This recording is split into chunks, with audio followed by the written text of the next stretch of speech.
Hello students, good morning. In this video we will discuss about class 7 science chapter 5. Chapter 5 हम read कर रहे थे, इसका last part 4 तो हमारा रिमेनिंग है, इसको आज हम कंप्लीट करेंगे। पेज नंबर 55 आपको ओपन करना है बुक में। Let's start. Neutralization reactions in everyday life, यानी हमारी जो डेली की जो लाइफ होती है उसमें हम न्यूट्रलाइजेशन रिएक्शन यानी उदासीनीकरण अभिक्रियाओं का किस रूप में प्रयोग करते हैं। तो देखो, neutralization reaction are quite common in everyday life, यानी एवरीडे लाइफ में हमारे न्यूट्रलाइजेशन रिएक्शन बहुत ही कॉमन सी होती है। फर्स्ट इसमें इंसेक्ट स्टिंग्स, यानी कोई भी कीड़ा जो होता है उसका जो स्टिंग मीन्स डंक जो होता है उसके बारे में हम रीड करेंगे। The sting of an ant contains formic acid when an ant bites, यानी हमें कोई चींटी काट लेती है तो चींटी का जो डंक होता है, स्टिंग होता है, उसमें क्या होता है, फॉर्मिक एसिड होता है। It injects the acidic liquid into the skin, और ये जो एसिडिक लिक्विड होता है क्या होता है, फॉर्मिक एसिड होता है। तो जब ये एसिड कहाँ पर इंटर करता है, हमारी स्किन में इंजेक्ट हो जाता है। The effect of the sting can be neutralized by rubbing moist baking soda और calamine solution which contains zinc carbonate. तो जब चींटी काट लेती है हमें तो इसका जो फॉर्मिक एसिड होता है इसके डंक में वो कहाँ चल जाता है, हमारी स्किन में चल जाता है। तो हमें क्या होती है, जलन सी रेड हो जाता है और जलन होने लग जाती है।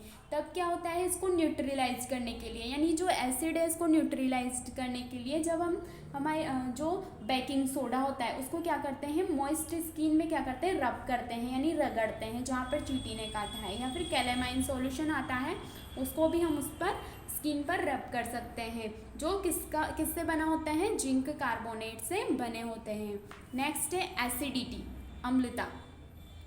Acidity, the stomach secretes hydrochloric acid which helps in the digestion of food, यानी जो स्टमक होता है हमारा आमाशय होता है वो हाइड्रोक्लोरिक एसिड यानी कि HCl सिक्रीट करता है। क्या सिक्रीट करता है, HCl, जो किस में हेल्प करता है, फूड के डाइजेशन में हेल्प करता है। But sometimes due to excessive acid you get a burning feeling which is called indigestion और एसिडिटी। लेकिन कुछ टाइम क्या होता है, जो हमारी अगर फूड में एक्सेसिव यानी हमारा जो स्टमक है उसमें बहुत ज़्यादा एसिड हो जाता है तो हमें मतलब अलग सी फीलिंग आती है, और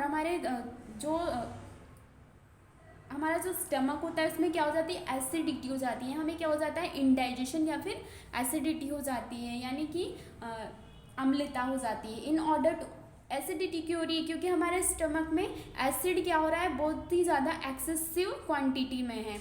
इन order to cure indigestion we take bases called antacids such is milk of magnesia. और जब हमारे क्या हो जाता है, इंडाइजेशन यानी अपच हो जाती है तो हम क्या करते हैं, क्योंकि एसिड की वजह से हो रहा है तो क्या लेना पड़ेगा, हमें बेस लेना पड़ेगा, तब क्या होगा, न्यूट्रलाइज होगा।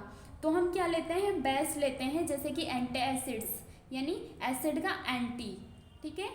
तो ये क्या लिया जाता है, मिल्क ऑफ मैग्नीशिया भी इसके रूप में लिया जाता है एसिडिटी के ट्रीटमेंट के लिए। It contains magnesium hydroxide which helps to neutralize the effect of excessive acid. और ये जो मिल्क ऑफ मैग्नीशिया होता है ना, वो क्या होता है, magnesium hydroxide MgOH whole twice, ये फॉर्मूला होता है इसका, किसका, मैग्नीशियम हाइड्रोक्साइड। तो मैग्नीशियम हाइड्रोक्साइड को ही क्या बोला जाता है, मिल्क ऑफ मैग्नीशिया बोला जाता है, जिसको किसमें यूज़ लिया जाता है, एसिडिटी के ट्रीटमेंट के लिए।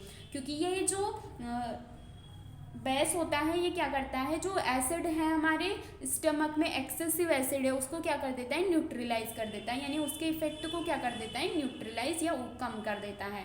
This give relief to the person suffering from acidity, और जो पर्सन एसिडिटी से सफ़र कर रहा है उसको क्या मिल जाता है, रिलीफ मिल जाता है।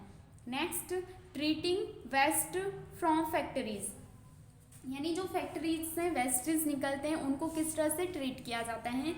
Many factory wastage that flow into water bodies are acidic in nature, यानी बहुत सारे फैक्ट्री जो वेस्टेज होते हैं वो क्या, कहाँ, हमारी जो वाटर बॉडीज यानी कि जो रिवर्स होती हैं और जो पॉन्ड वगैरह होते हैं, कैनाल्स होती हैं, तो इनमें क्या करते हैं, फ्लो करते हैं, यानी जो फैक्ट्रीज के वेस्ट वो कहाँ आएंगे, वाटर बॉडीज़ में आएंगे, और ये क्या होते हैं, एसिडिक होते हैं नेचर में। They harm the fishes and other aquatic life, और ये क्या करते हैं, एसिडिक नेचर के होते हैं, इसलिए जो वहाँ पर पाई जाने वाली जो फिशेस होती हैं और अदर जो एक्वेटिक एनिमल्स होते हैं उनको क्या करते हैं, हार्म करते हैं, हानि पहुँचाते हैं। Factory wastage must be neutralized by adding basic substances before allowing them to enter water bodies, यानी जो फैक्ट्री वेस्टेज होते हैं उनको वाटर बॉडीज़ में जाने से पहले क्या होना चाहिए, न्यूट्रलाइज करना बहुत ज़रूरी है। ठीक है, यानी वो वाटर बॉडीज़ में एंटर करें उससे पहले उनको क्या करना ज़रूरी है, न्यूट्रलाइज्ड करना ज़रूरी है, वरना क्या होगा, जो फिशेस और जो एक्वेटिक लाइफ है वो क्या हो जाएंगी, नष्ट हो जाएंगी। यहाँ से यहाँ तक भी यही दिया हुआ है, ये यहाँ पर मिसप्रिंट हो गया है, तो ये वाला पैराग्राफ ही यहाँ पर दिया हुआ है, तो इसको हम रीड नहीं करेंगे। नेक्स्ट, प्रिवेंटिंग टूथ डीके, यानी जो न्यूट्रलाइजेशन रिएक्शन होती है हमारे टूथ, हमारे दांतों को किससे बचाती है, अपघटन से, गलने से बचाती है।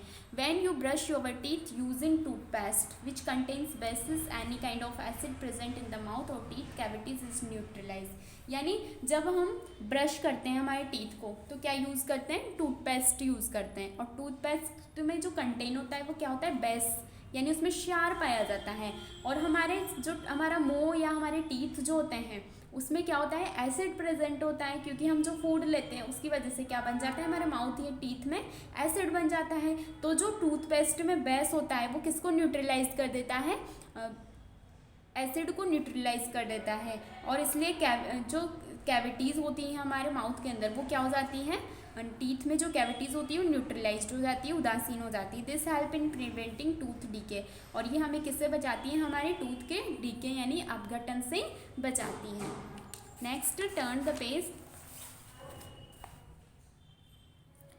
ट्रीटिंग सॉइल, यानी जो सॉइल होती है उसका ट्रीटमेंट करने में, यानी उसको अच्छी उपजाऊ बनाने में। Neutralization of soil is necessary to promote plant growth, यानी कि जो न्यूट्रलाइजेशन रिएक्शन है उसमें उसको प्लांट की ग्रोथ को बढ़ाने के लिए सॉइल में यूज़ किया जाता है, सॉइल के लिए यूज़ किया जाता है, यानी सॉइल को न्यूट्रलाइज करने के लिए किसका यूज़ करते हैं, न्यूट्रलाइजेशन रिएक्शन का, ताकि प्लांट्स की ग्रोथ क्या हो सके, बढ़ सके। Excessive use of chemical fertilizers makes the soil acidic, और बहुत ही ज़्यादा मात्रा में जो केमिकल फर्टिलाइजर्स यूज़ किए जाते हैं तो उनकी वजह से जो सॉइल होती है वो कैसी हो जाती है, एसिडिक हो जाती है।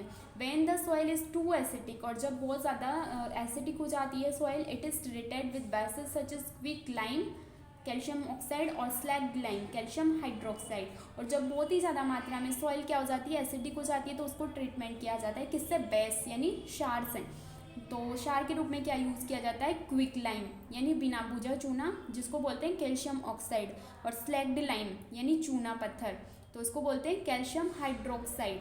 ठीक है, इन दोनों का यूज़ किसके लिए करते हैं, सॉइल की एसिडिक नेचर को ख़त्म करने के लिए, न्यूट्रलाइज करने के लिए। These bases neutralize the excess acid present in the soil and hence soil become neutral, और ये जो बेस हैं वो क्या करते हैं, जो सॉइल में एक्सेस एसिड प्रेजेंट है उसको न्यूट्रलाइज कर देते हैं, और सॉइल कैसी हो जाती है, न्यूट्रल हो जाती है, यानी एसिड कम हो जाता है। ठीक है, तो यहाँ पर ये हमारा जो चैप्टर है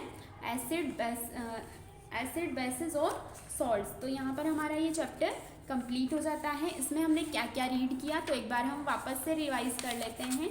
तो हमने एसिड के बारे में सबसे पहले यहाँ पर रीड किया। तो एसिड क्या होते हैं, स्वाद में खट्टे होते हैं, और एसिड को जब वाटर के साथ डिज़ोल्व किया जाता है तो ये क्या देते हैं, H+ आयन देते हैं।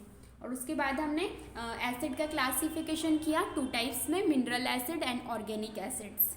ठीक है, उसके बाद कंसनट्रेटेड एंड डाइल्यूट एसिड के बारे में हमने रीड किया। उसके बाद प्रॉपर्टीज़ ऑफ एसिड और यूजेज ऑफ एसिड हमने रीड किया। उसके बाद एसिड यहाँ पर कंप्लीट हुआ। उसके बाद हमने बेसिस यानी क्षार के बारे में रीड किया। तो जो बेसिस होते हैं वो कैसे होते हैं, स्वाद में कड़वे होते हैं, और जब इनको हम टच करते हैं तो किस तरह का होता है, ये सॉप लाइक, यानी जो साबुन होता है ना चिकना चिकना सा, तो उस तरह का हमें फील होता है। ठीक है। और ये जब इनको जब वाटर में डिसोल्व किया जाता है बेसिस को, तो ये क्या देते हैं, OH माइनस आयन देते हैं। फिर हमने प्रॉपर्टीज़ ऑफ बेसिस और यूजेस ऑफ बेसिस हमने रीड किए। तो यूज़ कौन कौन से बेस के हमने देखे थे, कैल्शियम हाइड्रोक्साइड, सोडियम हाइड्रोक्साइड और potassium hydroxide, magnesium hydroxide, ammonium hydroxide, इन सब के यूजेस हमने देखे कि क्या क्या यूजेस होते हैं। उसके बाद हमने इंडिकेटर्स के रूप में इंडिकेटर्स के बारे में रीड किया। तो इंडिकेटर्स कौन कौन से होते हैं, नेचुरल इंडिकेटर और सिंथेटिक इंडिकेटर, टू टाइप्स के होते हैं। तो लिटमस पेपर, टर्मरिक और चाइना रोज, ठीक है। ये तो क्या होते हैं, नेचुरल इंडिकेटर्स होते हैं। उसके बाद फिनोफ्थेलिन और मैथिल ऑरेंज के बारे में हमने रीड किया। तो ये क्या होते हैं, सिंथेटिक इंडिकेटर्स होते हैं। और ये इंडिकेटर्स हमें क्या बताते हैं, किसी भी सॉल्यूशन के बारे में बताते हैं कि ये एसिडिक है या बेसिक है, यानी किसी भी सॉल्यूशन के नेचर के बारे में बताते हैं। उसके बाद हमने यूनिवर्सल इंडिकेटर और पीएच स्केल के बारे में रीड किया। तो पीएच स्केल की जो वैल्यू होती है 0 से 14 तक की होती है और 7 पर क्या होती है, न्यूट्रल, ठीक है। उसके बाद हमने सोल्ट के बारे में रीड किया। तो सोल्ट कैसे बनता है, जब कोई भी एसिड और कोई भी बेस आपस में क्या करते हैं, रिएक्ट करते हैं, तो क्या बन जाता है, सोल्ट बन जाता है। और सोल्ट के साथ क्या बनता है, वाटर बनता है। उसके बाद हमने यूजेस ऑफ सॉल्ट्स के बारे में रीड किया। तो sodium chloride, sodium carbonate, sodium bicarbonate और कॉपर सल्फेट के बारे में हमने रीड किया था। उसके बाद आज जो हमने रीड किया न्यूट्रलाइजेशन रिएक्शन के बारे में। तो ये हमारा चैप्टर यहाँ पर कंप्लीट हो जाता है। Okay, goodbye, take care.